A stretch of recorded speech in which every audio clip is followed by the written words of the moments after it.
That'll make it good to come home, boy, I swear. I know, man, it's been a while, DC's different.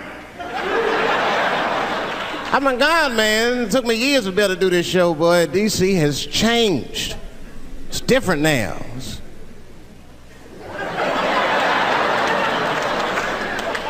There's a lot of white people walking around, isn't there?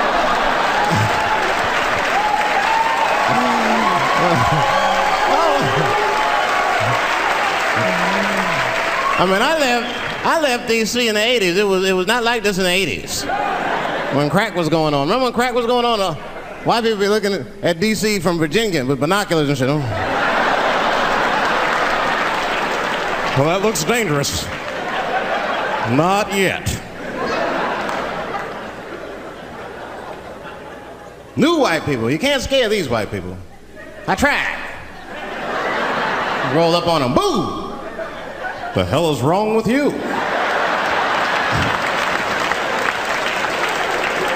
Those days are over. I'm glad that, like...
I mean, that's when that white friend comes in handy. Uh-oh, Ernie, you want to get this one? Come on now, do something. So black people are very afraid of the police. That is a big part of our culture. Don't matter how rich you are, how old you are. We're just afraid of them. We got every reason to be afraid of them. You know what I mean? Like, you a white lady, ever been pulled over before? You know, and then what they say, let me see your driver's license and your registration, right? See, I'm just guessing. That's not what they say to us. Well, you wouldn't believe what they say to us. Spread your cheeks and lift your sack. Like, what the fuck? Excuse me? You heard me, spread open your cheeks and lift your sack. I got a driver's license too. There's easier ways to prove who I am and shit. What does that prove? I can't go to the bank like that. Cash my check. What do you mean you don't have any ID? Wait a minute.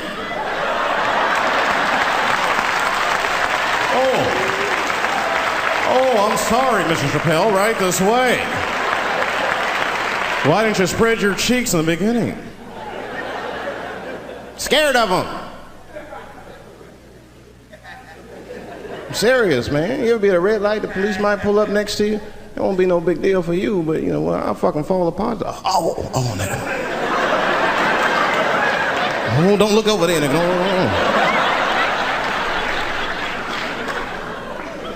But I didn't always know that was a black thing. It took me a while to figure that out. I learned that shit in New York. I was in New York City. Now, I was hanging out with a friend of mine. He's a white guy, you know. We were just hanging out. And we were lost in the city, you know, we were smoking a joint. Now, I don't know if it was a coincidence that we were lost and high and shit, but... my white buddy, he was smoking a joint. Dave, it's the goddamn cops.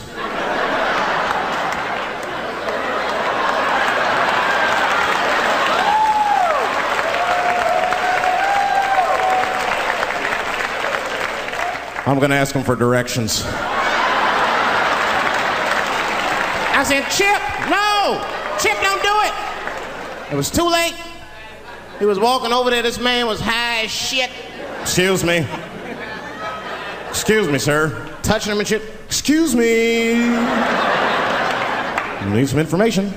Start confessing things you shouldn't confess. I'm a little high. All I want to know, which way is 3rd Street? The cop was like, hey, take it easy. You're on 3rd Street. You better be careful. Go ahead, move it. Move it. And that's all that happened. That's the end of the story. Now, I know that's not amazing to some of you, but yeah, as one of these black fellas, that shit is fucking incredible, isn't it? I'm saying a black man would never dream of talking to the police high. That's a waste of weed.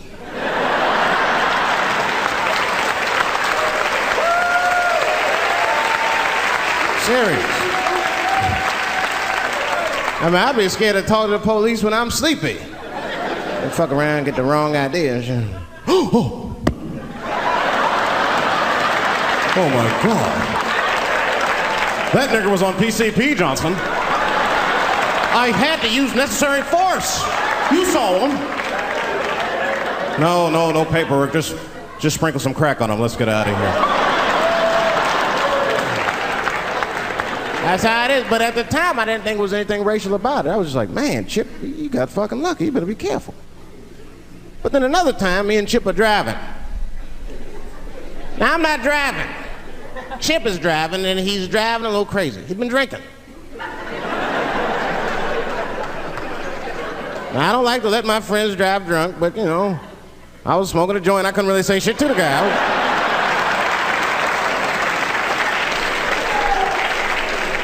And we get at a red light. We stop at a red light, and a car pulls up next to us, and I'll never forget it. Chippy looks at me, he's all drunk, and she's like, Dave, I'm gonna race him.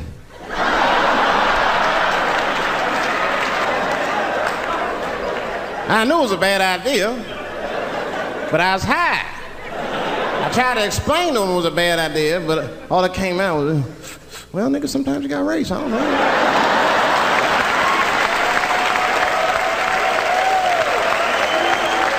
Man, that light turned green and Chip took off, zigzagging and shit so no one could pass. The other car didn't even know he was racing.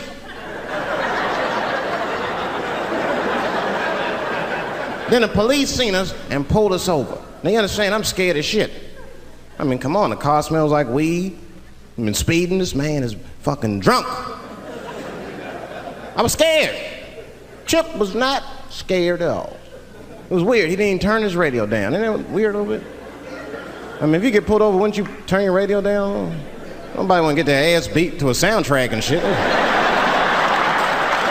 know what I'm saying? Chip had the music blasting, we're not gonna take it.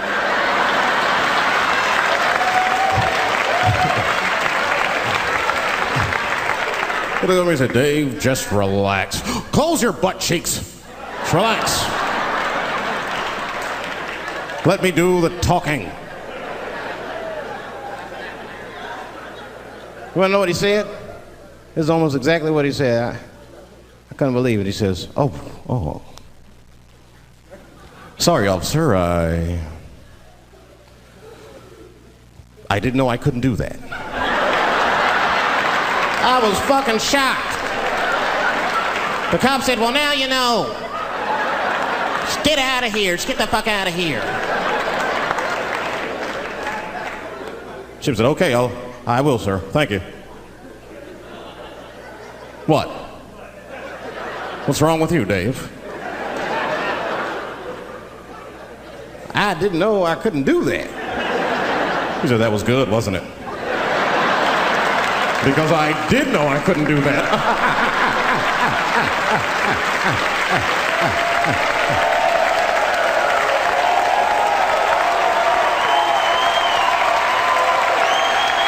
I was shocked.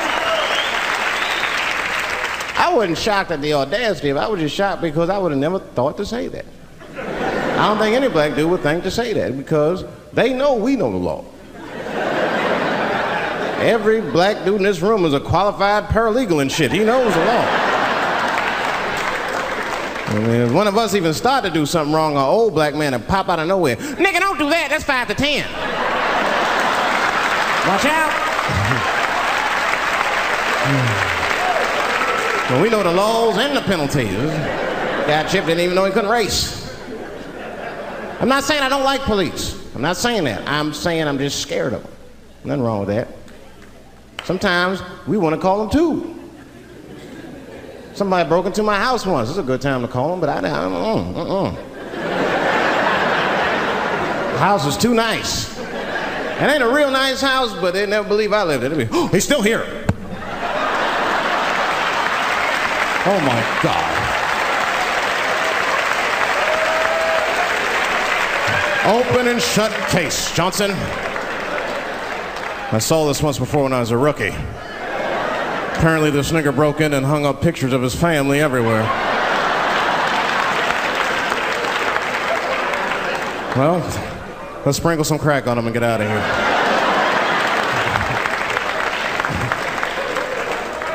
Oh, you know, that's that whole brutality thing. See, that's common knowledge now. There was a time when only minorities really knew about that. I'm not gonna say white people didn't believe us, but you were a little skeptical. You were a little skeptical. I mean, I don't blame you. And then Newsweek printed it, he knew it was true. And then the Newsweek, white people were like, oh my God. Honey, did you see this? Apparently the police have been beating up Negroes like hotcakes. It's in the May issue.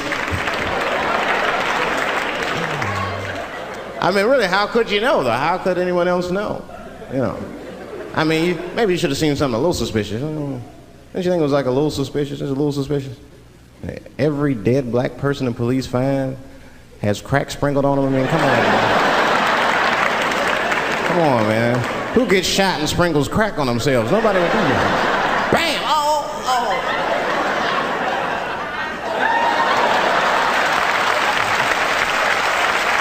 I don't want to leave no mysteries.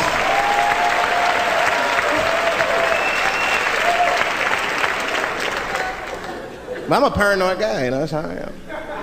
I'd be scared to call 911 for anything, even if it's like a fire or anything. Because they tape those phone calls. I see the shows, they tape them, and then they play them on television. That's fucked up. Now, I'll say anything if I'm scared. That shit is private, you know what I mean? What if I get killed? They start playing that 911 tape on the news, I'm dead, I can't explain myself to my buddies and shit. We watching the news. We have Reg Chapman on the scene. Reg, what's going on out there? It always takes a guy on the scene a minute.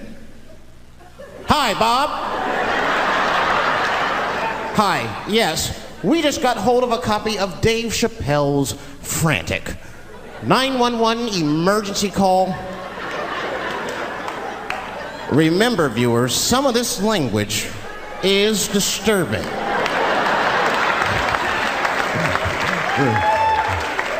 Hello, emergency. Help! Help, motherfucker, they're coming to get me! Just calm down, sir, where are you? Oh, I shit on myself. I can't stop crying. They play that shit 30, 40 times a day. All my buddies will be at my funeral looking at me. You know, Dave shit on himself right before I saw it on the news. Died crying like a bitch.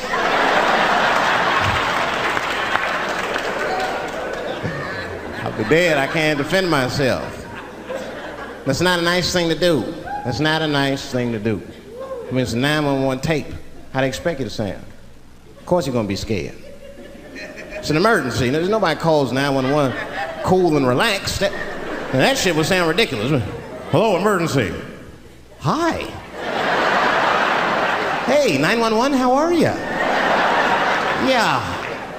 Look, there's a group of hooded white men gathering outside of my house, and it looks like they mean business. Get out here, nigger!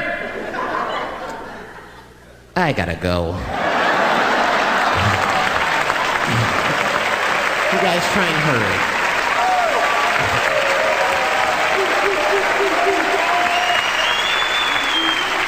Too much pressure. That's my problem. I can't handle pressure. Sometimes pressure make me talk different. I'm serious. You ever have like that social pressure? You ever talk to somebody who's fake and they make you fake? Like, that kind of deal, like, hey, how you doing? You're like, fine, how are you? And you're like, I don't even talk like that. I get sick of that shit.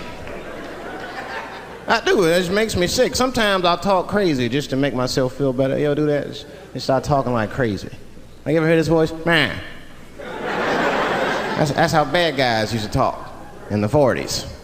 In the old days. See, I talk like that. Not all the time, but if somebody put the pressure on me, fuck it, I gotta cut loose. Like the police pull me over, I'll talk crazy. Son, do you know why we pulled you over? Nah, because I'm black, see, that's right. Nah. I'll do it. It's not illegal to talk like that. How do they know I don't talk like that every day? Stop talking like that. Stop talking like white copper. Nah. That's how I talk, see?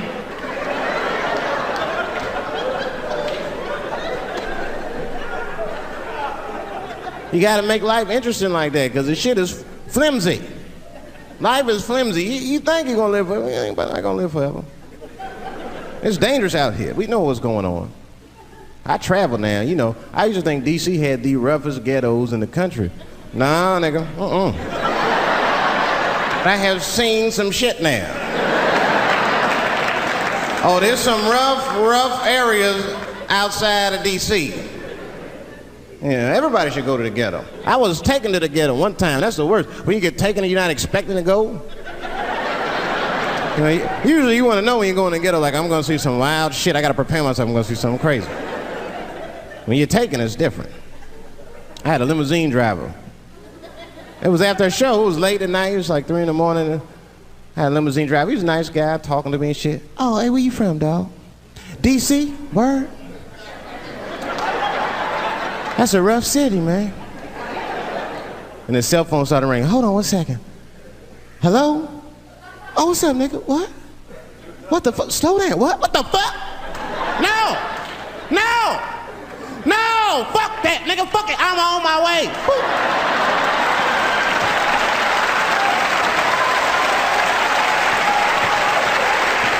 Hey.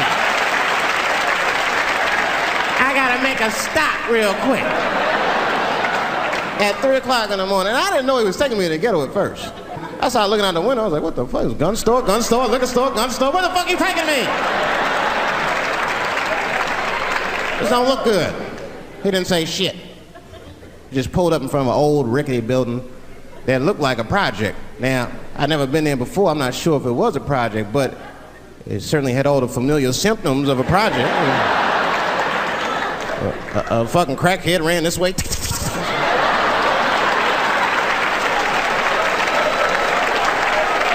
And then another one jumped out of a tree and shit.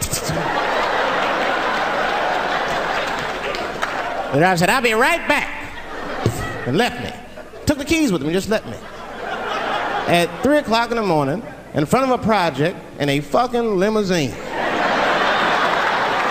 This was not good. I was like, man, I gotta look around and see if I can see some landmarks and figure out where I'm at. Might have to escape on foot.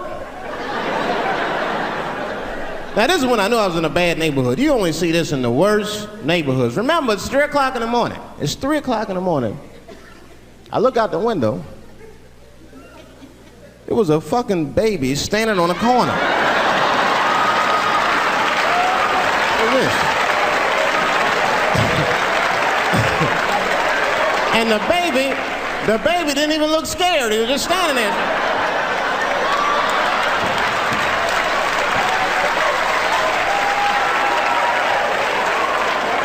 I mean, it made me sad. It made me sad, really. You know what I mean? Because I wanted to help the baby. I was like, I don't trust you either. I'm sorry. Click. Click.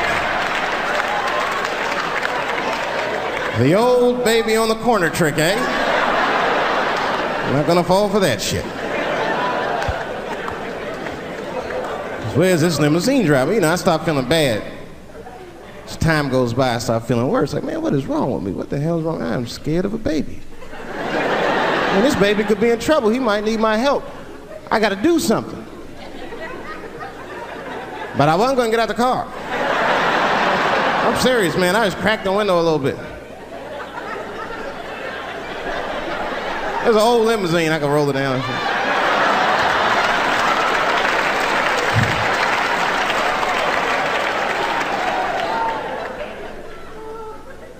Hey, baby. Baby, go home, man. It's 3 o'clock in the morning. What the fuck are you doing up? The baby said, I'm selling weed, nigga. I said, oh, shit.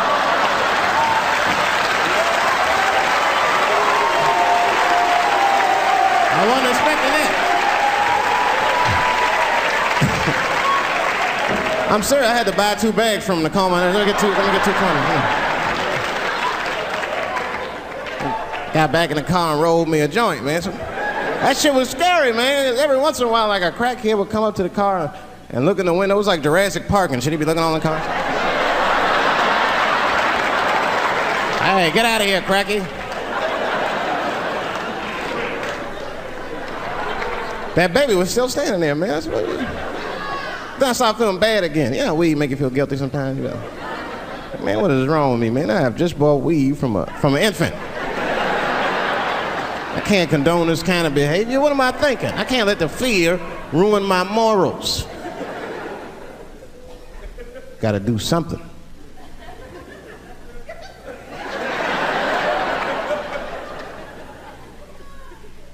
Hey, baby. Stop selling weed, all right? You got your whole life ahead of you. He said, fuck you, nigga, I got kids to feed. I said, God damn.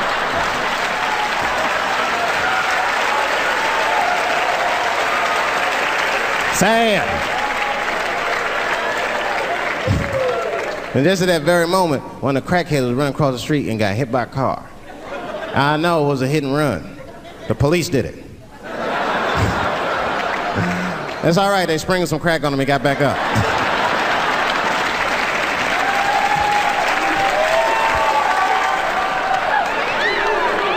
Yeah, I be seeing that kind of shit, man. It's what it is, they use the TV to program us from a young age. You ever watch like a cartoon that you used to watch when you were little as an adult? That shit is wild shit. Some wild shit. I mean, like I was with my nephew. We sitting there, we watching Pepe Le Pew, and I say to my nephew, I say, now pay attention to this guy, because he's funny. I used to watch him when I was little. And we watched Pepe Le Pew, but I'm old now. I'm looking like, good God, what kind of fucking rapist is this guy? Like, take it easy, Pepe. My nephew was sitting there cracking up. See, sometimes you gotta take the pussy like Pepe. Like, no.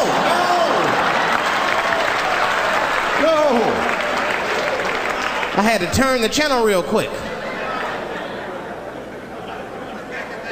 I turned on Sesame Street. I said, oh, Sesame Street, this is much better, because now he'll learn how to count and spell.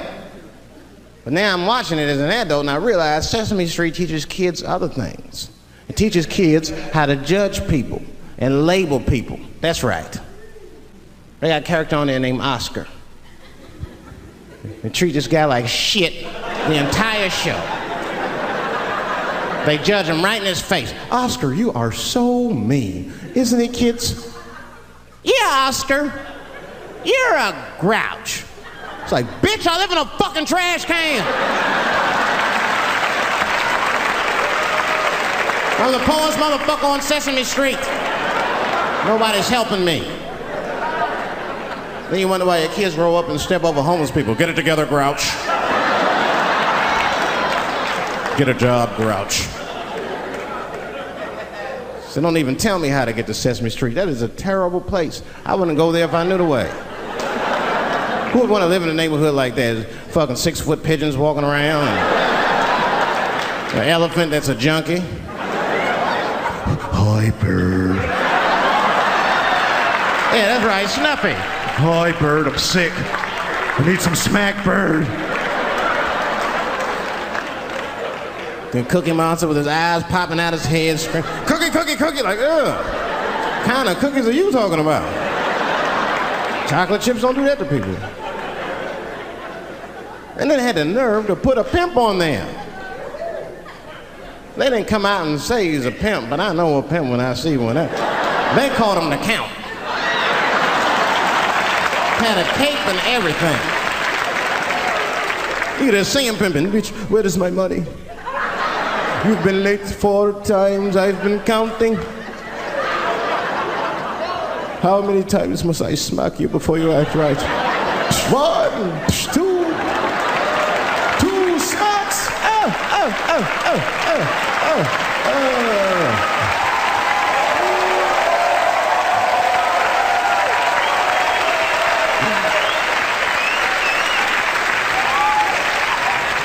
That's the thing, there's so much stuff to worry about. You know, the more you know, the more you don't know and shit. You know, like a lot of people be telling me, Dave, you know, you just gotta relax. The racism thing be bugging you too much. I be thinking about it. Sometimes shit'll happen. You know, a lot of black people can relate to this. Have you ever had something happen that was so racist that you didn't even get mad? You were just like, God damn, that was racist. I mean, it was so blatant, you were just like, wow. Like, almost like it didn't even happen to you. It was like a fucking movie. That was like you was watching Mississippi Burning. Wow. That happened to me. I was in Mississippi. I was in Mississippi doing a show, and I go to the restaurant to order some food, and I say to the guy, I say, I would like to have, and before I even finish my sentence, he says, the chicken. I'm like, what the fuck? I could not believe it. Could not believe that shit. This man was absolutely right. I said, how did he know that I was gonna get some chicken? I asked him, I said, how you know that? How'd you know I was gonna get some chicken? He looked at me like I was crazy. Come on, buddy. Come on, buddy. Now, everybody knew as soon as you walked through the goddamn door, you're gonna get some chicken. There's no secret down here that blacks and chickens are quite fond of one another. And then I finally understood what he was saying, and I got upset. I wasn't even mad, I was just upset. I wasn't ready to hear that shit. All these years, I thought I liked chicken because it was delicious. Turns out I'm genetically predisposed to liking chicken. It's whack. I got no say in the matter. I got ruined chicken for me. I'm scared to eat it in public. I want somebody to see me and say something. You know what I mean? Like, you be eating some chicken.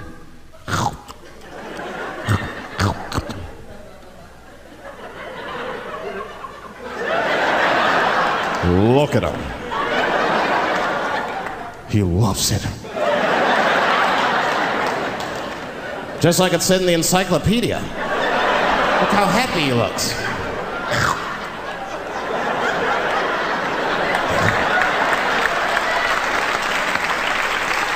Sometimes this world be too much to deal with. That show business be crazy. That's where the cultures really collide. Show business bring a lot of races together. Sometimes it works, sometimes it don't. This is one thing that happens that's funny. You know, sometimes I'll be on a business call, right? You know, like with a lawyer or something. You know, my lawyers be white. And like, we'll be on a call, right? And they'll be like, oh, okay, Dave, we're gonna close the deal. Is that fine with you? I'll be like, yeah, that's good for me. Great. You have a good weekend, Dave. I'll be like, all right, you too, man. Peace. Oh, all right, bye-bye.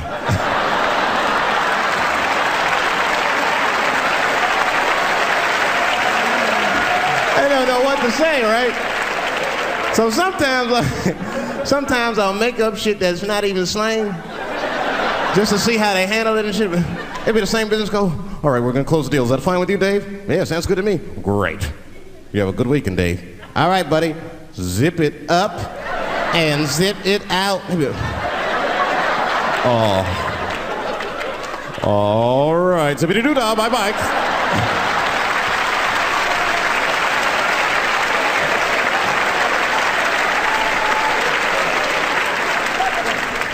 Sometimes, you know, racism works out in black people's favor. Yeah, it doesn't happen often. It happens very rarely, but when it happens, it is fucking sweet.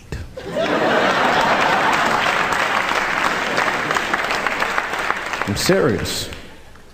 One time racism saved my life, man. I was on a plane. I was coming from overseas, and I don't know how this guy got a machine gun on the plane, but he stood up, man. He said, "Everybody, get on the fucking ground! Nobody look at my face!"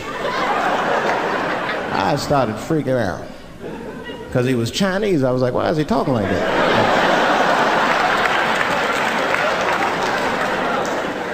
He was screaming and crying. I was the only brother on the plane. Well, I thought I was the only brother. I looked over, there was one other black dude. He was from Nigeria. I looked over at him, he was looking right in my face, man. He didn't say 2 words to me, he just looked at me, he was like...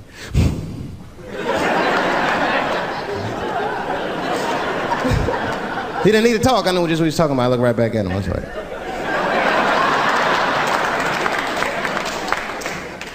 Some white dudes on the front of the plane seen us, they were like, "Oh my God.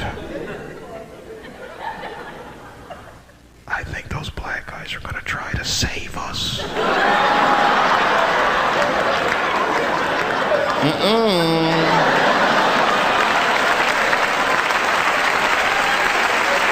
We were just communicating that we understood the situation. We were both seeing the same thing. What we understood was simple. Terrorists don't take black hostages. That's the truth. I have yet to see one of us on the news reading a hostage letter and shit. They is treating us good. We all chilling and shit.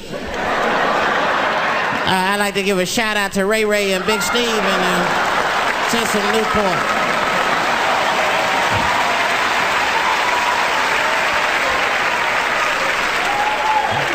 You're not gonna see it. And terrorists are smart. They know what they're doing there, you know. They terrorists. They know black people's bad bargaining chips.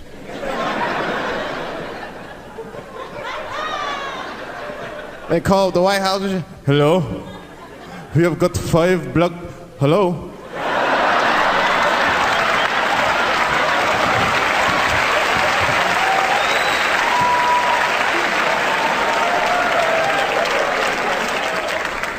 You'd be back in D.C. You know, I was thinking, man, this is an election year. I'm gonna ask you, you're a white guy, do you know who you're voting for yet? Don't know, do you? Now you see that? You see what just happened here? Let me tell you something, that is a cultural thing. He knows who he's gonna vote for, he's just not gonna tell me. See, I've noticed that. That is a cultural thing. White people do not like to talk about their political affiliations. It's a secret. You ever ask a white guy who's voting for you? "Hey, Bob, who are you gonna vote for?" Dave, whoa. Take it easy now. Take it easy. So anyway, I was fucking my wife in her ass, right? And I mean, it was something else. Yeah, but who are you voting for? Dave, come on with the voting. I'm trying to tell you about fucking my wife here. Ask me all these personal questions. They don't like to divulge that information because it matters to them. Black people talk about that shit. Black people will openly talk about politics. Black people will openly talk about beating up politicians and shit. If I see George Bush, I'll kick his motherfucking ass for cutting my Medicaid. Okay, go and say it. Why would we just say it? But there's a reason for that. It matters more for them. It matters more. Black people see even when I vote, right, which I don't, but even when I like think about like who I would vote for, right, I don't even look at their political policies. I just look at their character. You know what I'm saying now? You gotta read, no, I'm serious. You gotta read between the lines. Like, you know, you look at Clinton, and black people like Clinton, because we've seen him on the campaign. I saw one thing on the campaign trail. He actually just picked a black baby up and kissed him. "Come here, you little nigger baby." Mwah! I just kissed him. I said, I like that. He did not hesitate or nothing. You see George Bush Jr., he be there, ugh.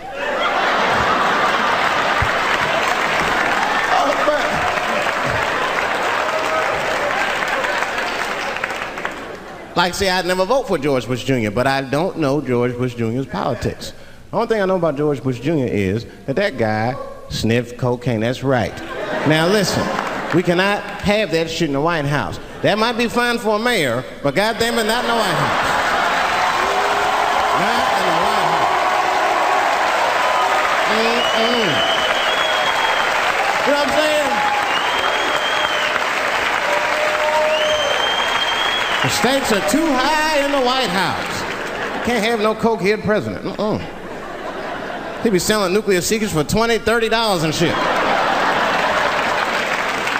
He'll be in meetings embarrassing America. Come on, sign the treaty, baby. I suck your dick. Like, what the? Mr. President. Like, Mr. President, that is not how we do business here, sir. Stop sucking the ambassador's dick. No, let them finish.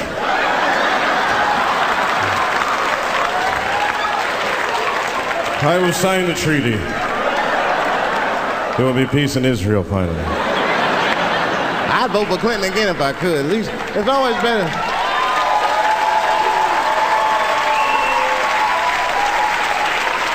Now again, I'm not looking at his politics. Don't know what his politics are. I'm just looking at his behavior. I understand that kind of behavior. I know a lot of dudes with them shortcomings. Weed smoking fornicators, there's a lot of them. I mean, come on now, let's be honest. Let's be honest. Bill Clinton was not the first president to do what he did. Now let's think back for a minute. Remember a guy named Kennedy, John F. Kennedy? Remember him? He fucked Marilyn Monroe. Matter of fact, him and his brother Bobby fucked Marilyn Monroe. And history doesn't talk about that much. You know why history doesn't talk about that much? Because those two pages in history are stuck together. They was getting it on. They were getting it on.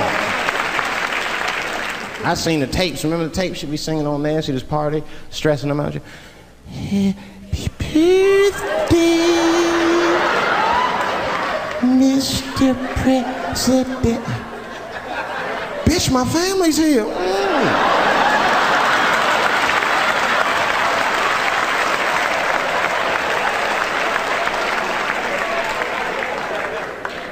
Clinton did the same thing, but he didn't do it like that.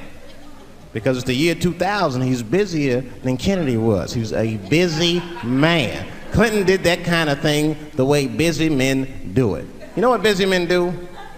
They fuck who's close to them. I can tell that's what Clinton was up to. Look like he just stuck his head out the office door and shit. Oh boy. You, come here.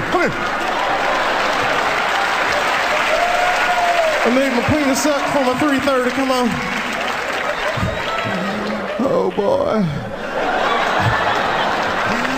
He's probably looking at Kennedy's picture and shit. Oh.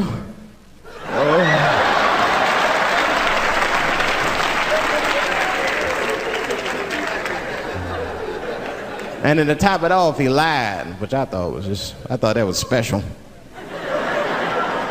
I did, man. I know how he did. I've been accused of having sex with a girl I did not have sex with before, and let me tell you something. That shit is infuriating. You ever go through that? You know, it'll make you crazy. You be screaming at your best friends. I didn't touch that bitch, nigga, I'll kill you. Fuck you, nigga, I'll kill you. Please believe me. Please believe me.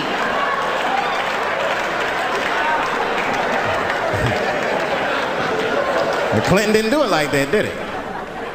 And Clinton came out of the press conference all relaxed, his shoulders all relaxed and all this trouble. It looked like he just got done fucking or something. Listen, let me tell you something, America. I don't think you heard me the first time. I did not have sexual relations with that woman, Miss Lewinsky.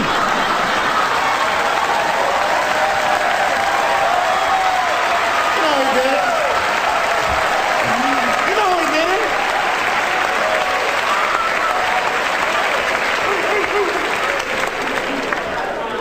Everybody knew what that finger smelled like. Nobody cared. Nobody cared. We all watched. We was disgusted, but we kept watching the news. I know I did. I was taping it. See, I'd be at the crib like, baby, turn the lights off. The news is coming on. Every week on 60 Minutes was a different girl accusing Clinton. Remember Kathleen Willey came out? She was upset. The president called me into his office. He began massaging my breast slowly. I'm sorry.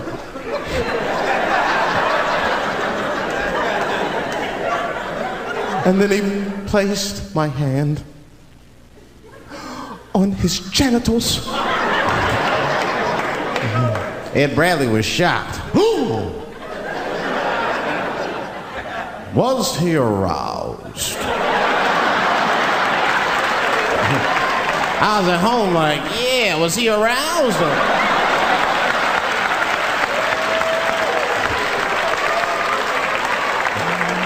And then Ed Bradley looked right in the camera. He said, don't bust that nut yet. We'll be right back.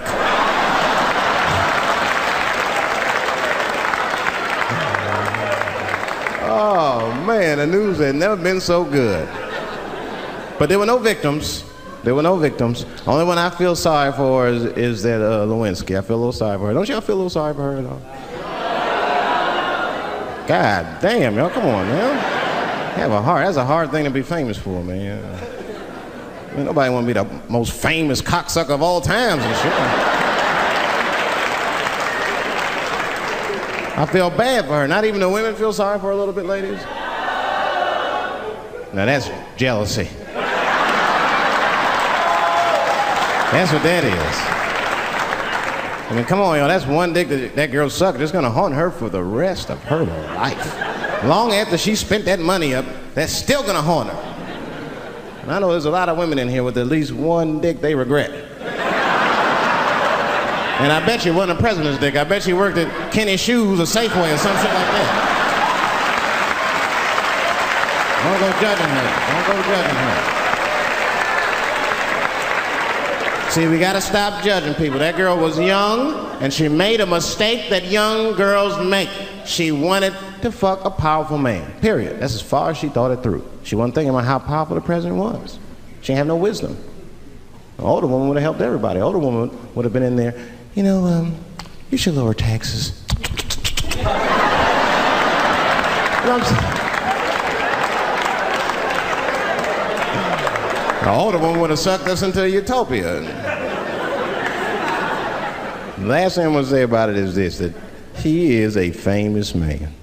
I have dreamt of being famous, but I never dreamt of being that famous. I never understood how famous a president was. But imagine if somebody could suck your dick and then they're famous. You understand what I'm saying? That's crazy. That's crazy. I mean, no guy ever thought of that. There's nobody with a pickup line that good and shit. They suck my dick, there's a future in it. What? Oh, that's it now. Get out there and be somebody. Go write a book. You're a qualified author now. Go write a book. I said, I'm in the wrong business. I should be the president. Shit, I'm in the wrong business. See, the only reason I don't want to be president is because I'm black. That would make it too hot for me. I mean, you know what I mean? I think it could be a black president one day, but you don't want to be the first one. I mean, second or third, that's fine, but that first nigga better watch out. I'm going to tell you that right now. I'm too hot. I mean, I'd be the first black president. I don't think that nobody would really hurt me. I'm sure somebody would want to hurt me, but I don't think they'd touch me because my vice president will be Mexican for a little insurance. You know what I'm saying? You can shoot me if you want, but you're just going to open the border up, so you might as well leave me and Vice President Santiago to our own devices. Ain't that right, Santiago? See.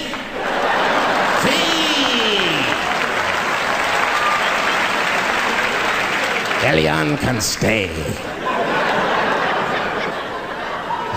Don't worry, I don't got no Elian jokes. All I'll say about Elian is thank God he's Cuban.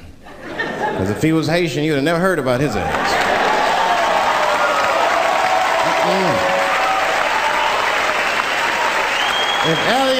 If Elian Gonzalez was Elian Mamumbo from Haiti, they'd have pushed that little rubber tube right back in the water. Sorry, fella, all full. Good luck. The only thing in our society that bothers me the most is the way that men and women don't get along no more.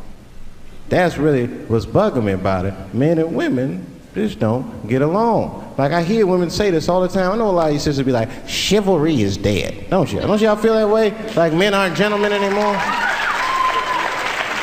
That's right. Chivalry is dead. And women killed it.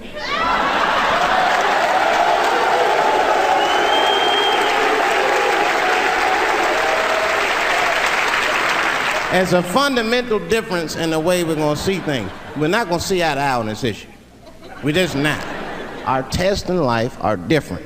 A woman's test in life is material. A man's test in life is a woman. Now, by test, I mean that those are the things that we desire. Men have nice cars. Not because they like nice cars, because they know women like nice cars. That's how it goes. Because men are hunters, and the car is the bait. And the woman comes and says, ooh, nice Porsche. Gotcha, bitch. That's how it is. That's true. Come on now, you go to a woman's house, her house be comfortable as shit. Women love comfortable surroundings, so men get comfortable surroundings. But let me tell you something. If a man could fuck a woman in a cardboard box, he wouldn't buy a house. But that's still not where chivalry got killed. Chivalry got killed by the feminist movement on the magazines that got women going crazy, because women got too much advice about men from other women. And they don't know what the fuck they're talking about.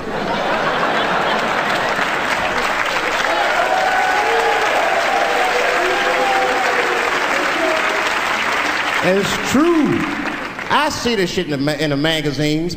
I don't read them, but I be seeing the cover. I be in the grocery store, fellas, you look at one of them magazines, like, what is this? And they say on the cover, 100 Ways to Please Your Man by some lady. Get out of here. Come on. And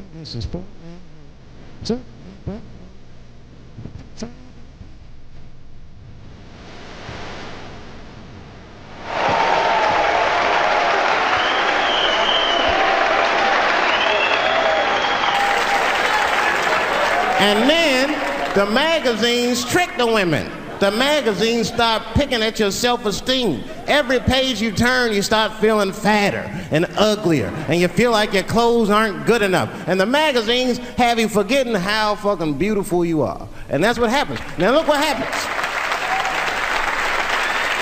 And then you forget how beautiful you are, and we all suffer. If pussy was a stock, it would be plummeting right now because you flooded the market with it. You're giving it away too easy. I'm just being truthful. I'm just talking. It would plummet. We'd be watching the news today. Pussy plummeted again on the NASDAQ. Gold is up 10 points.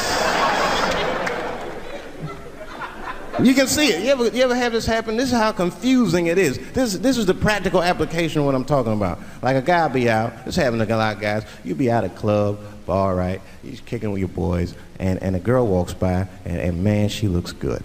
She looks good. Not good in that classical way. I mean, you know, I'm talking good, like she got half her ass hanging out her skirt. Her titties are all mashed together, popping out the top of her turtleneck and shit.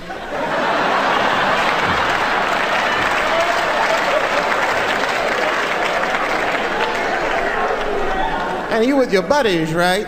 You with your buddies, you got a couple drinks in you, and you see a girl, you might try to talk to her, this might not come out right. I don't know what you say, but damn, look at them titties! Right? The girl gets mad at you, wait a minute. just because I'm dressed this way does not make me a whore. Which is true. Gentlemen, that is true. Just because they dress a certain way doesn't mean they are a certain way. Don't ever forget it. But ladies, you must understand that that is fucking confusing. Just is. Now that would be like me, Dave Chappelle the comedian, walking around the streets in a cop uniform. Somebody might run up on me. Oh, thank God. Officer, help us. Come on, they're over here. Help us. I'm like, oh, just because I'm dressed this way does not make me a police officer. You understand what I'm saying? It's like, all right, lady, fine. You are not a whore. But you are wearing a whore's uniform, I'll tell you that shit right now. Little misunderstandings can happen. And then men, we misunderstand women a lot. You know, we always undermine their feelings. You can't do that to them. You can't, because, see, feelings are, you see how they're clapping? Feelings are very important to women. They are all important to women. I'm just learning this shit. Everything's based on how they feel. You can hear when they tell stories. You ever hear a man tell a story, it'd be just facts. Who, what, when, where, why. It was me and Bob, we was at Safeway. Then that nigga Bob said this, then I punched that nigga, and then I broke out. That's the story.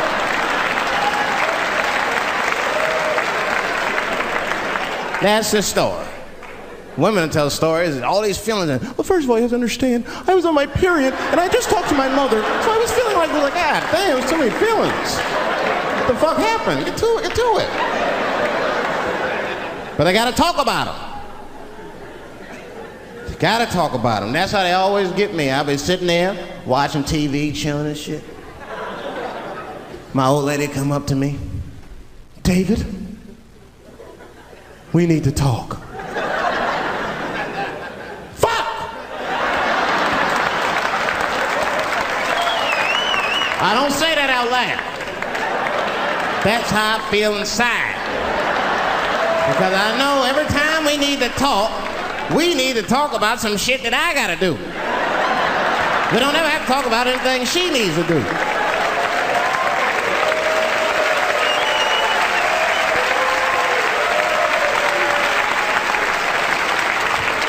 She leaves me defenseless. I have to do what I have to do. David, we need to talk. Nah. Don't do that to me, David. This is serious. Stop talking in that voice. No, see. I gotta do this, see.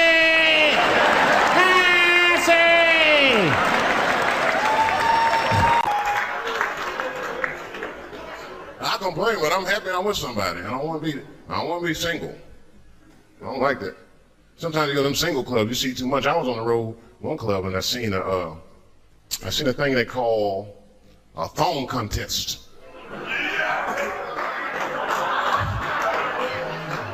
Yeah, I seen a thong contest. Yeah, it's some scandalous shit, all right. I couldn't get over that, man. Because the DJ, I was dancing with the girl. The DJ said, everybody that wants to be in a thong contest, please report to the DJ booth. I was like, excuse me. They put on that song, let me see some thong, thong, thong, thong, thong, thong. Them girls was going off. Some of them pulled their pants down, some of them pulled their skirts up, all of them just shaking their butt. Some of them didn't have underwear on, they was just fucking shaking their butt. I mean, really, I was fucking disgusted, but I couldn't turn away.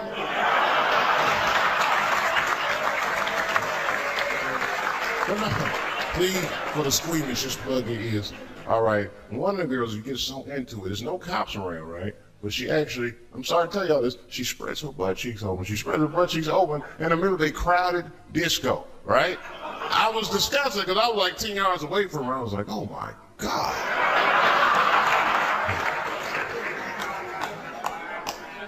Is that her birth canal? Oh, it gets worse. Good God Almighty, is that a baby? I know that's gross. It's gross because it was a baby. It was the same baby from the project. She's like, I snuck in the club, nigga. I got that wing if you need me. Just pedal in half, and I'll come out. You guys, thank you very much.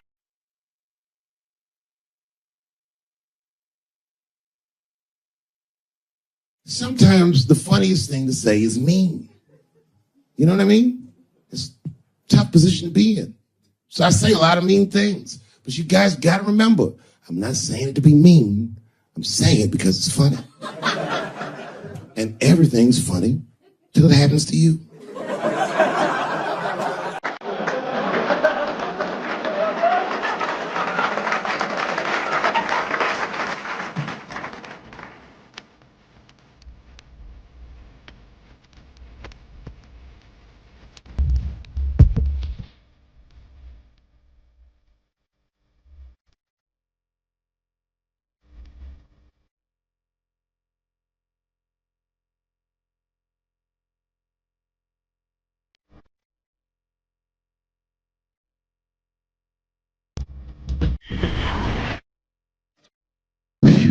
Well, it's the last show. Here we are, Los Angeles, the world capital of rape and dick breath. The fuck has been going on out here? Keeps getting worse, but just when you think it can't get worse, they got Charlie Rose today. It's gonna be a quiet morning on the news tomorrow. Charlie Rose, who's next? Captain Kangaroo? Everybody is raping like hotcakes. I, for one, am starting to get worried. You know, I've been in show business 30 years. I had no idea how much danger I was in. It's really some scary shit. I gotta tell you, Harvey Weinstein's probably the first person that I ever looked at a photograph of and was like, yeah, he rapes. I'm not sure this motherfucker has a choice. Not a handsome man. A lot of meat and extra skin on his face. Yeah, he's ugly. You know the sad part is, he's done so well in life, he probably doesn't know he's ugly. You know, when you're good looking, everybody will tell you, oh, you look wonderful, you're so great looking. But when you're ugly, you gotta figure that shit out for yourself. It's a lot of putting clues together who there is. Why am I not getting in the club? I got all the right shit on.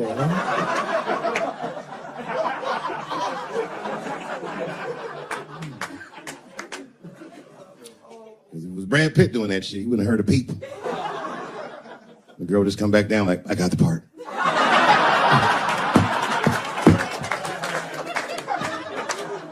Yep.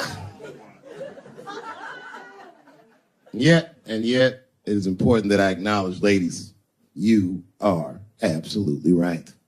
There you go.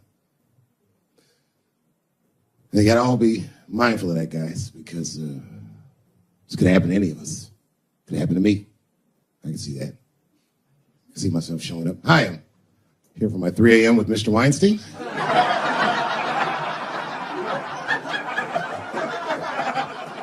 Hey, Harvey, I got your text. I'm here to talk about the script. Seems like it's going to be hard to read in candlelight, but I guess I can try.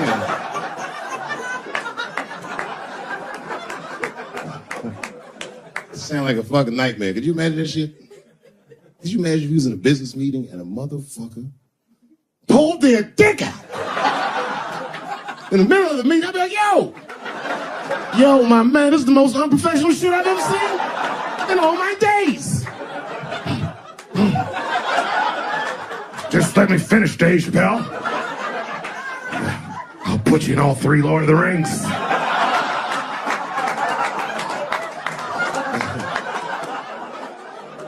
Hurry up, nigga. I have other meetings tonight. I have a 4:30 a.m. at Brett Ratner's house. I believe it's wardrobe fitting.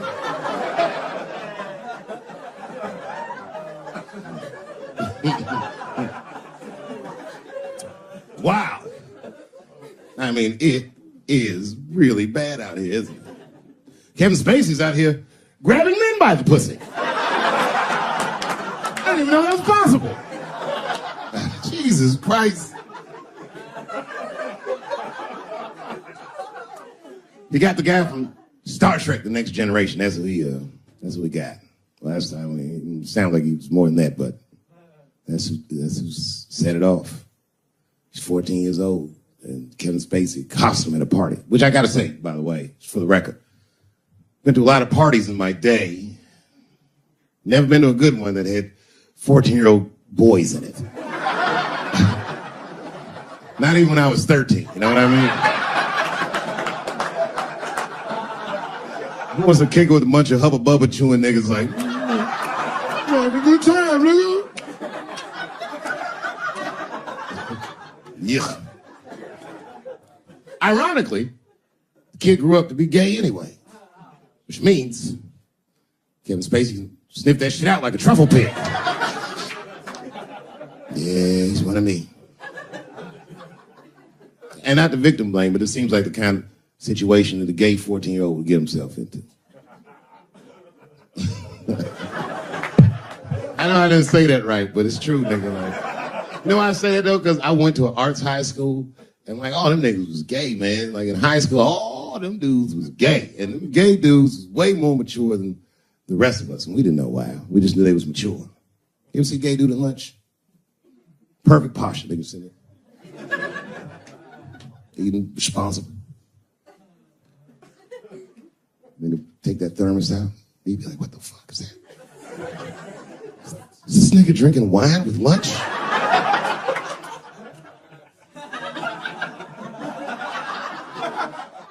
We didn't know what it was.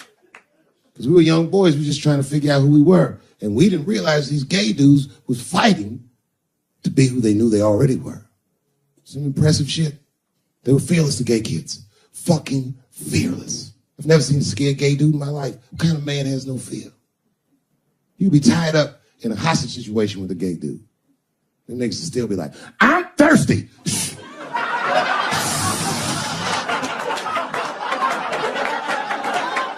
I'm thirsty, David. I need something to drink.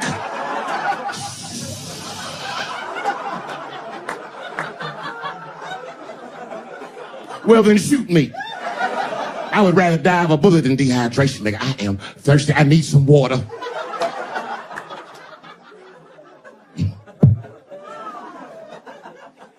But all jokes aside, Kevin Spacey shouldn't have done that shit to that kid. He's 14 years old and was forced to carry a grown man's secret for 30 years. Jesus Christ, he must have been busting at the seams with that one. The saddest part is, if he were able to carry that secret for 6 more months, I would get to know how House of Cards ends.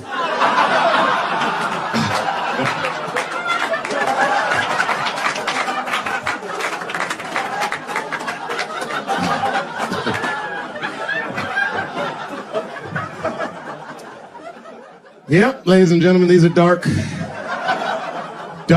times. New York Times said that Louis C.K. jizzed on his own stomach. You know, I've busted a lot of nuts in my day. None of them were newsworthy. Shit was really gross, because they didn't just say it like I said it. They didn't just say jizz on the stomach. They said it in that fucking Pulitzer Prize-winning style that the New York Times has. It was very descriptive, like, you know what I mean? Louis C.K.'s semen shot out like a volcano of misogyny, slowly drizzling down like lava, covering his freckled penis as it slowly dripped to a fiery crown of red hair. Jesus Christ, I'm trying to eat some huevos rancheros and this nigga's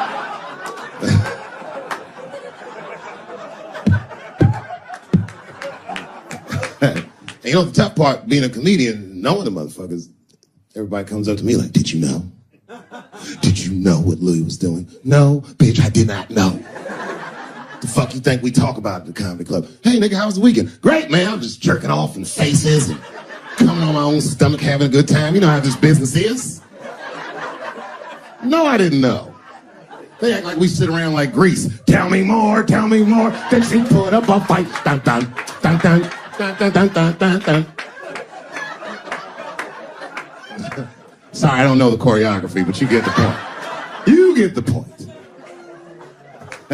She was intense. But Louis was like the turning point. I mean, you know, all these allegations are terrible. Louis was the only... I shouldn't say this, but his allegation was the only one that made me, like, laugh. If you think about it, all his friends is reading it, and he's jerking off, and he's surprising people. He's surprising me.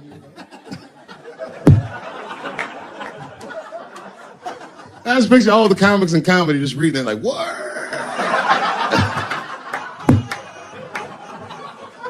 It's terrible. I know it's terrible. I'm sorry, ladies. You're right. You are right. But at the same time, I mean, you know what I mean? I don't know. Jesus Christ, they took everything from Louis. I was like, I don't know, it might be disproportionate. I can't tell. I can't tell. This is like where it's hard to be a man. One lady said, Louis C.K. masturbating in front of me ruined my comedy dreams. Word. Well, then I dare say, madam, you may have never had a dream. Come on, man, that's a brittle spirit. That is a brittle-ass spirit, nigga. That shit is too much. It's a grown-ass woman. You know what this shit is like? It's like COINTELPRO. You know what that is? It's a program that the FBI had under J. Edgar Hoover. In this program, one of the many things they did was they would track the sexual habits of anyone they considered an enemy of the state. It was a lit button. That's why they got all these fucking sex tapes with Martin Luther King fucking bitches. But lucky for us, he actually had a dream. You think if Louis C.K. jerked off in front of Dr. King, he'd be like, I can't continue this movement. I'm sorry, but the freedom of black people must be stopped. I didn't know this nigga was gonna pull his dick out and jerk off like this. I just thought we were gonna get a couple of drinks and chill. Show business is just harder than that. Them women sound like, I hate to say it, they sound weak. I know it sounds fucked up, I'm not supposed to say that, but one of these ladies was like, Louis C.K. was masturbating while I was on the phone with him. Bitch, you don't know how to hang up a phone?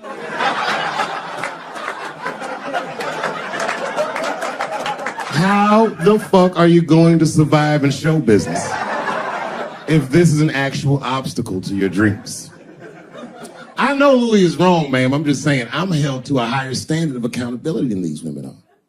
Don't forget who I am. Don't forget what I am. I am a black dude.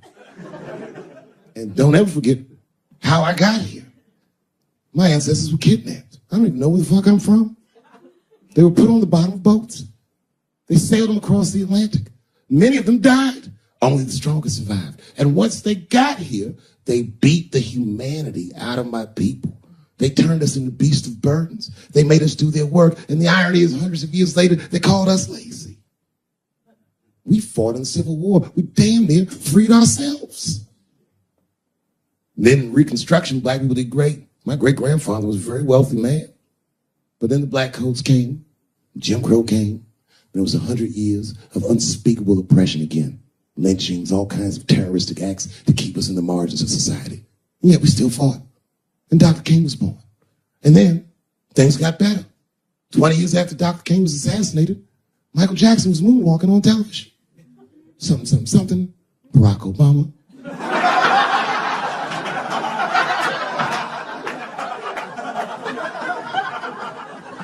Donald Trump, and now here we all are. 400-year nightmare. Took us 400 years to figure out as a people that white people's weakness the whole time was kneeling during their national anthem. That's a brittle spirit. That's right, nigga. On the rock, it's regular. Ah! Ah! What are you doing, nigga? Stand up!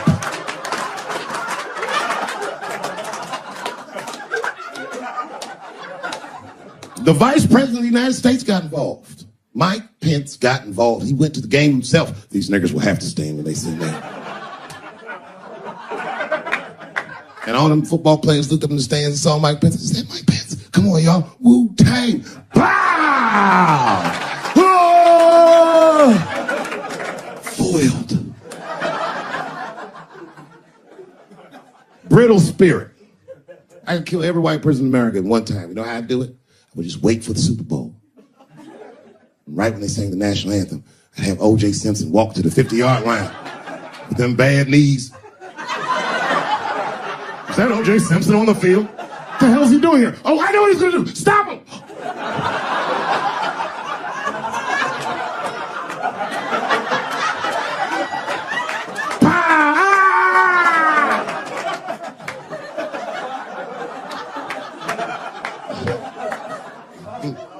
You gotta man the fuck up, y'all. I don't mean to be disrespectful because, man, I know you're upset what I said, but you know, I know you're right. But come on, baby, it's me. I was right once. Remember that? Does anybody remember when I was like missing from show business for 12 years? Remember when I had like this really popular show and I quit? I remember I walked away from $50 million.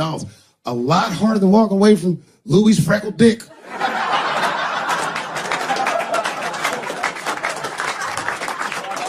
I didn't know that I'd ever work again. And then here I am tonight. Did my dream die? No. I remember that shit. You don't remember that when I quit my show? Remember on the way out the door, I said, something's wrong in Hollywood. I believe they said I smoked crack. That's what I remember. Remember they called me crazy. So really, you know, you're right, ladies. Congratulations. Enjoy it. And they coming for you, bitches. They coming for you. One person that's uncomfortable knows the most uncomfortable motherfucker in the room, the nigga that's right. I was right at an orgy once. Nobody fucked me. I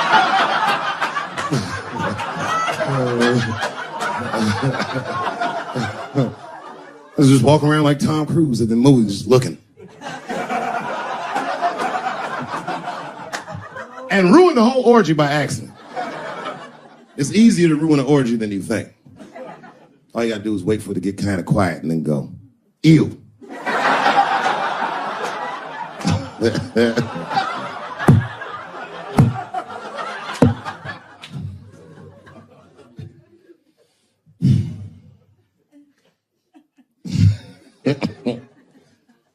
I know I feel bad. But I just feel like this is all happening for a reason. And ladies, I want you to win this fight. 10 years ago, I might have been scared, but, you know, I got a daughter now. So if you win, she wins. So I'm rooting for you. And I agree with you. At least ideologically, I do. I don't know if you're doing it just right, but I mean, what am I to say? I don't think you're wrong. I just think that you can't make a lasting peace this way. You got all the bad guys scared, and that's good. But the minute they're not scared anymore, it will get worse than it was before. Fear does not make lasting peace. Ask black people. And that's what it is. What this city really needs, without irony, I'll say this, the cure for LA is in South Africa. You motherfuckers need truth and reconciliation with one another. Because the end of apartheid should have been a fucking bloodbath by any metric in human history, and it wasn't. And the only reason it wasn't is because Desmond Tutu and Mandela and all these guys figured out that if a system is corrupt, then the people who adhere to the system and are incentivized by that system are not criminals. They are victims. And that the system itself must be tried. But because of how systems work is so compartmentalized as far as information, the only way we can figure out what the system is if everybody says what they did.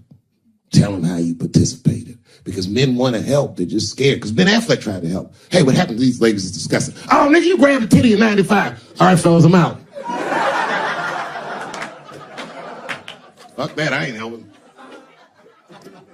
I just want to help. I want to be a good guy. Like, I can't even say the word Me Too anymore. The nigga tonight was like, Dave, I'm going to the comedy club. I was like, I am also going to the comedy club.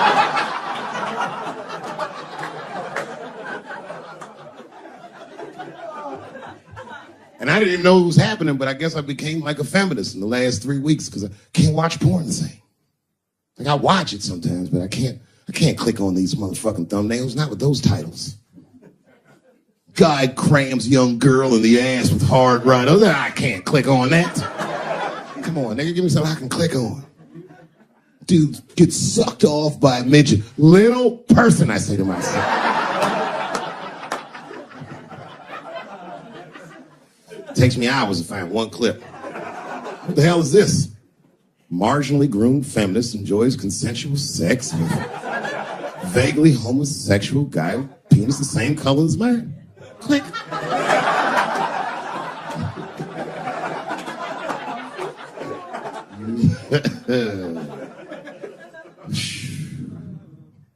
You notice a lot of black dudes haven't been getting me too. I don't want to jinx myself.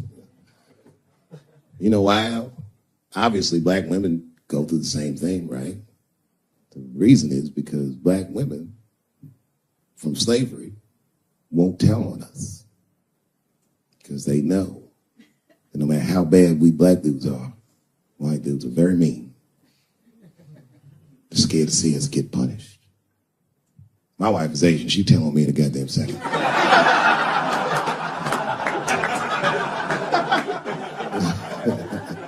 No fucking up in the Chappelle household. And the wildest shit about it is I live in Trump country. I live amongst the tiki torch whites, poor white people. And I'm rich. If it's ever pitchfork time, nigga, I'm in a lot of trouble. And nobody in my family believes me. I've been trying to tell the kids, man, we gotta run these drills. They're like, we want to run these stupid drills. Too bad, son, you have to. Tiki torch whites come upside, what are you guys supposed to do? Come on, Dan, what are you guys supposed to do? Squint our eyes to stand next to mom. That's right.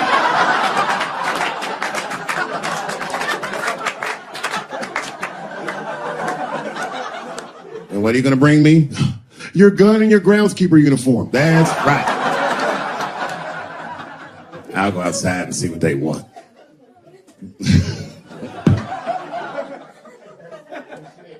It is wild, bro. Where you from, man? Where you from? You from what, Manhattan? You are from Brooklyn, aren't you? You look like you can rob somebody with a hammer.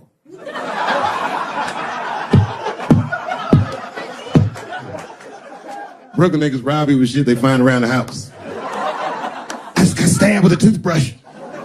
This nigga must be from Brooklyn.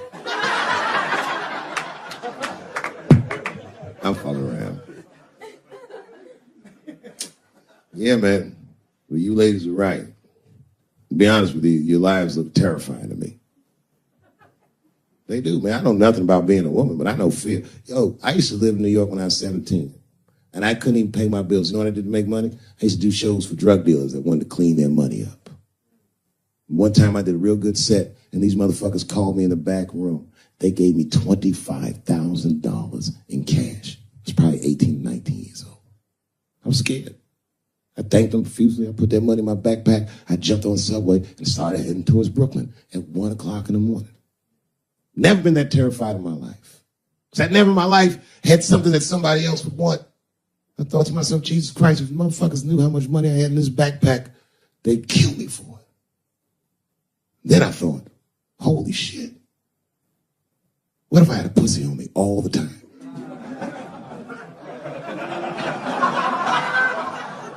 That's what women are dealing with. I'm gonna tell you right now.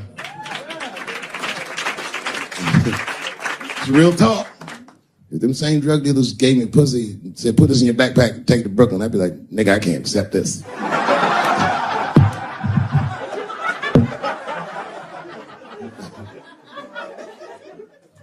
empathize, man, you know. Everybody gets mad because I say these jokes. But you understand that this is the best time to say them. More now than ever. And I know there's some comedians in the back. Motherfucker, you have a responsibility to speak recklessly. Otherwise, my kids may never know what reckless talk sounds like. The joys of being wrong. I didn't come here to be right. Just came here to fuck around. It's hot in here suddenly, isn't it? I wonder where that heat came from. I wonder what happened to me. Where did I go for 12 years if I wasn't raped?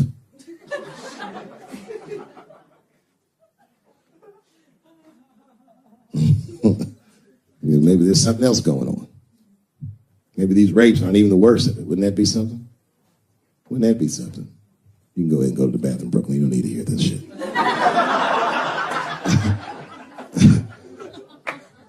You see that motherfucker right there? He's under an enormous amount of pressure. He is. Just being big and black with that hair, dude, nigga, motherfucker's a suspect for everything. Except white-collar crime.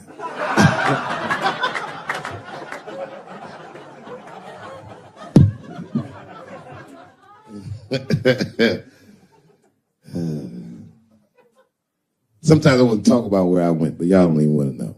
I was gone for a long time, nigga. I was in the upside down.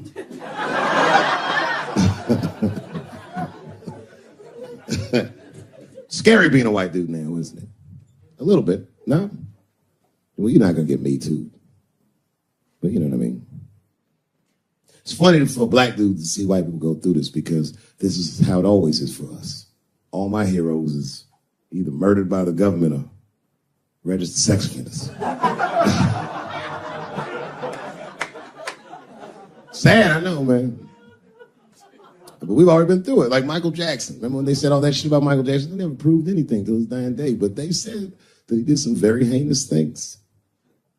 And one time I watched a documentary about it. They were talking about all the shit Michael Jackson allegedly did. And as he was saying all these allegations, he started showing pictures of his home, the Neverland Ranch. You ever seen Michael Jackson's house on television?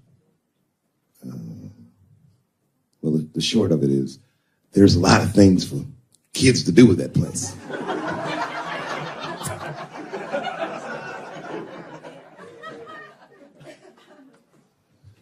And I saw the whole thing. Exotic animals and Ferris wheels and merry-go-rounds and shit. And the more they showed it, the more certain I was that I don't think Michael Jackson did any of those things they said he did. His house didn't look sexual. It looked like he was flossing on those motherfuckers. It didn't look like he was trying to fuck kids. It looked like he's just trying to impress them. Like, this nigga's Jay-Z for kids. Like, he just walking through his house. This is my cotton candy machine. It makes 3 tons of cotton candy a day. You can have all the cotton candy you want. This closet is filled with nothing but custom-made karate slippers. Isn't that cool? Shall I have my monkey bring us more cupcakes? Hey guys, let's watch a movie. What movie do you want to see? Home Alone. Oh, no, don't touch the DVD player. Macaulay Culkin's here, he can act it out. Come on, Macaulay. Act out Home Alone for my guest. And them kids was like, man, you are all right, mister. This is fantastic, man. We had you all wrong. All wrong? What? I don't understand. What do you mean? Huh? Oh, well, you know, man, we thought it was going to be the usual. Like, you're going to have us come over and give us some wine cooler and, you know, suck our dicks. What? Suck your dick? Oh, you faggot-ass kids. Why you trying to suck your dick, nigga? I was trying to show you a better life. Bubbles, get these kids the fuck out of my house. You're just like everyone else. Hollywood is no place for moral absolutism. You know what I mean? We must never forget that R. Kelly peed on a 15-year-old girl. And he also wrote, I Believe I Can Fly. Same guy, same lifetime.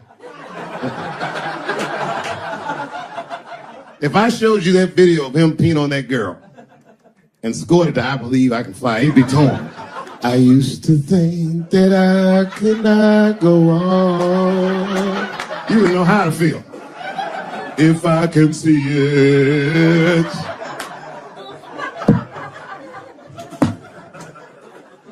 It's okay, my career ended many years ago.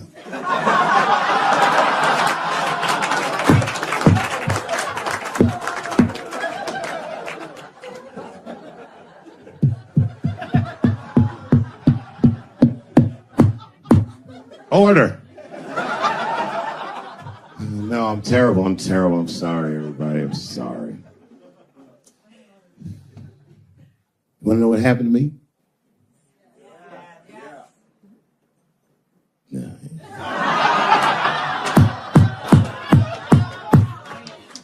tempting, but I don't want to talk about it. Maybe at the end, when I run out of things to talk about. Actually, I'm almost there. I'm just trying to tell you what happened to me was I just didn't have a good go of it. I don't know what you guys think happens when you quit a successful show like this. I'll tell you what doesn't happen. They don't go, hey, well, good luck with your future endeavors. That's not what happens. It was cold out there. For real, I had to watch it all go down without me. I had to watch all those people do my show, Key and Peele, Amy Schumer, Mind and Mencia. Well, I'm not going to say they were doing my show. I'm just saying they were awfully similar. I was mad. And people would come up to me on the street and be like, yo, nigga, just every once in a while. Most people thought I was crazy, but sometimes people come, yo, nigga, you did the right thing, man. You my hero. Nigga, I don't want to be your hero. I want to be rich.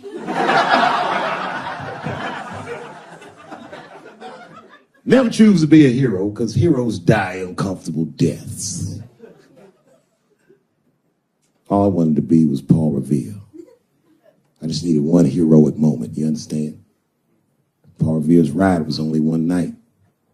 And then 40 years of him being like, hey, y'all, remember that time everybody was asleep and I was up and the British was coming? Boy, it's a good thing I was awake, nigga. Everybody be dead.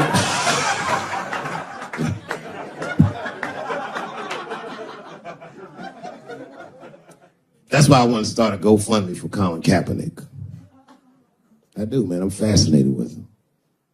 I want to make sure he never has to play football again. He can if he wants to. I just don't want him to have to. Because why the fuck not? I know he's rich and people will be like, I'm not giving a GoFundMe to a rich dude, but you should. You should. Because that motherfucker's life was going great. He's so light-skinned, he didn't even have to say he was black. And yet, he took a knee during that anthem for us. Thought about us when things were going good, when his belly was full, when he didn't think about his livelihood or any of that, and they took his livelihood away from him. I'm like, man, that shouldn't be the way it is. Every fucking person that takes a stand for somebody else always gets beat down, and we watch it. Over and over and over again, we watch it. But we should pay those motherfuckers for blowing the whistle, because they make our lives better. And we could change the narrative. We could make one motherfucker have a good outcome for doing the right thing. And that would make another motherfucker be brave enough to do the right thing. And if you did that, the niggas like Harvey Weinstein wouldn't rape for 40 years because bitch want a stupid-ass part. We should take care of each other. Wouldn't it be nice to be like, remember that time they was going to kill Jesus, but then he got all that money?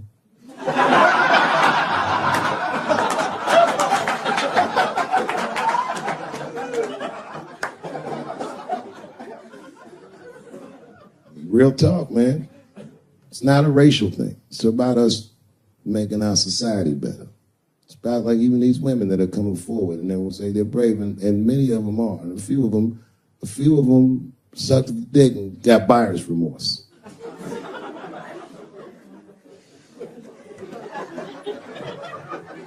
Yo, that's a huge omission from this narrative. This wouldn't have gone this far if some women weren't willing to do it. You can't ask every woman to hold the line. Some women can carry things heavier than others. So we should fight for one another. We should forgive the ones of us that are weaker and support the ones of us that are stronger. And then we can beat the thing. You guys keep going after individuals, the system is going to stay intact. You have to have men on your side. And I'm telling you right now, you're going to have a lot of imperfect allies. I'll tell you what happened, but I can't say it directly. There's a book, to me, that encapsulates my entire experience before I left the show. And the book is called Pimp. It's written by a guy named Iceberg Slim. Here, bring it up here. This is Matthew. Matthew is from France. He's white. And yet, he has an original copy of this book written by a black American who was a pimp in the 40s. Iceberg Slim, his real name was Robert Beck. He got the name Iceberg because he was in a bar in Chicago and there was a shootout in the bar and a bullet went through this nigga's hat and he still finished his drink. Pimps love shit like that. They said, man, you ice cold. And he said, I like that. And it stuck. This book is so heavy in the front. It has a glossary of pimp terms because the ideas are so foreign to the American ears. For instance, do you know what the phrase mileage on a hoe means? Of course you don't. Mileage on a hoe is a very wild concept. It means that pimps understand there's a finite amount of bad shit a person can do before they'll lose their fucking mind. And a good pimp can look at a woman that he's never seen before and call it, she's good for 500 fucks. That's her mileage. Anything over that, that bitch is gonna spill. They do it to you. Why the fuck do you think most of us work from 9 to 5? 9 to 6 might kill a bitch.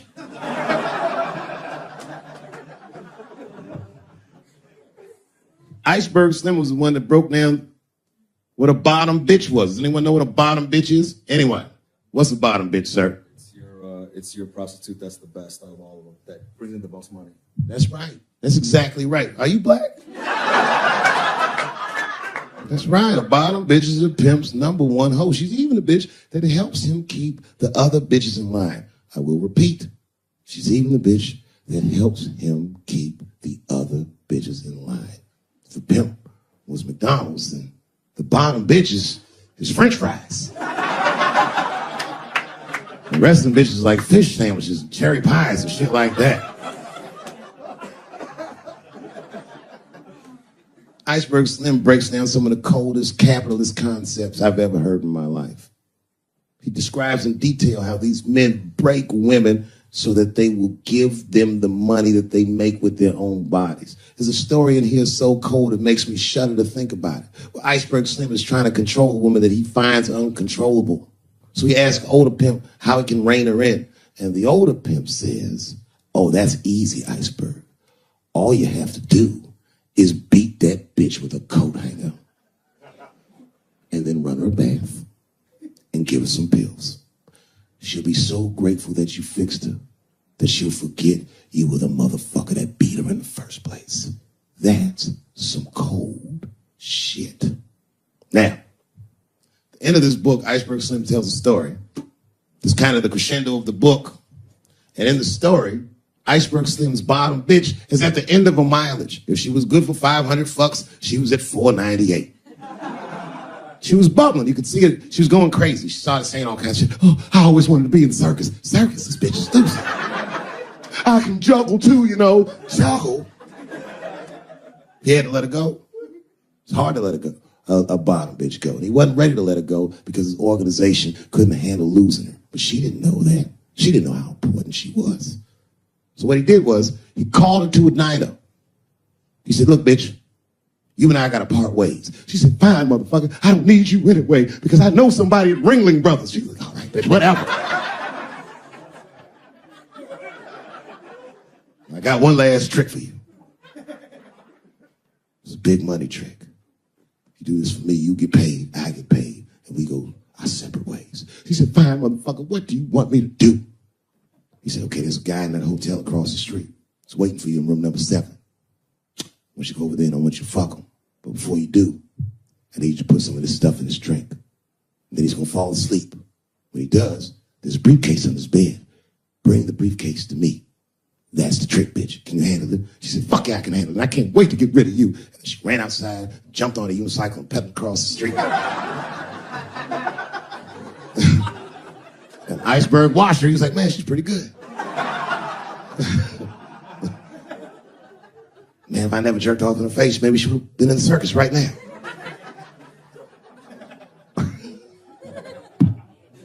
And she runs up to the motel steps and she disappears in room number 7. And she's gone for a real long time.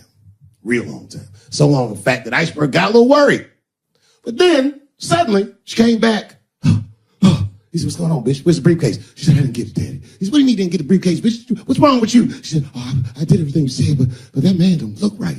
Something wrong, Daddy. He said, what do you mean something's wrong, bitch? Did you put that stuff in his drink? She said, I did everything you said, Daddy. I put all of it in his drink. He said, wait a minute, bitch. Wait a minute. You put all of it in his drink? Now he had to see for himself. So the two of them go across the street to the motel and they go into room number 7, and on the bed, laying lifelessly, is the white man that she was supposed to fuck. And Iceberg said, you right, bitch, she don't look good. What the fuck?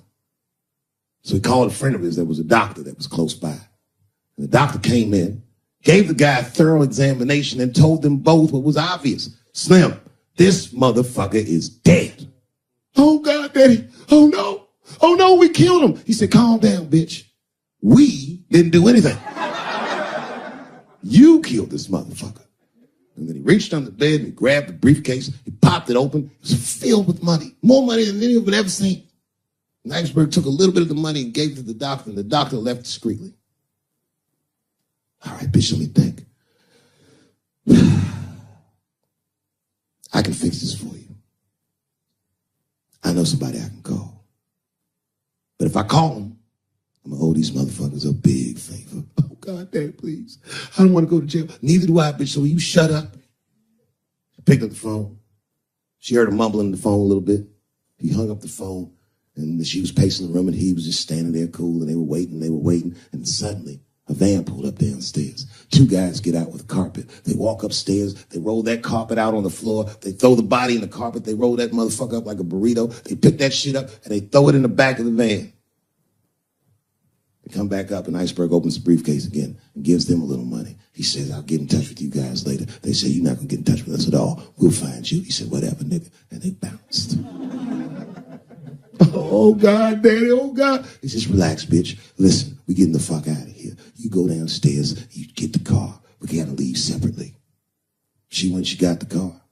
Iceberg grabbed that briefcase, waited a few minutes, looked out the window, and then he went down with her.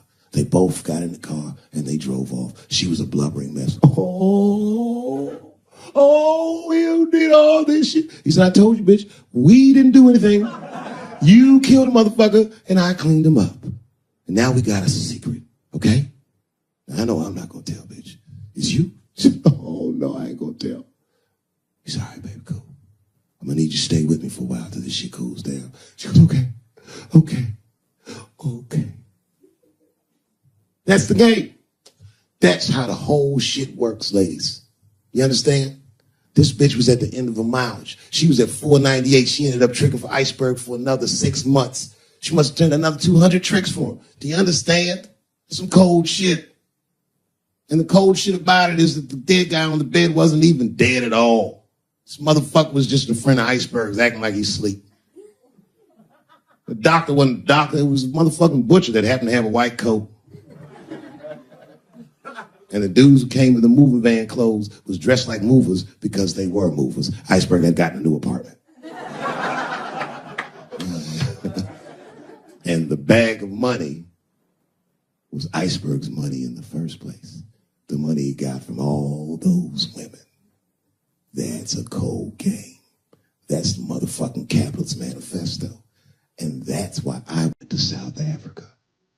So now we got us a little secret, bitch. And CC a simple blank.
I'm rich, bitch!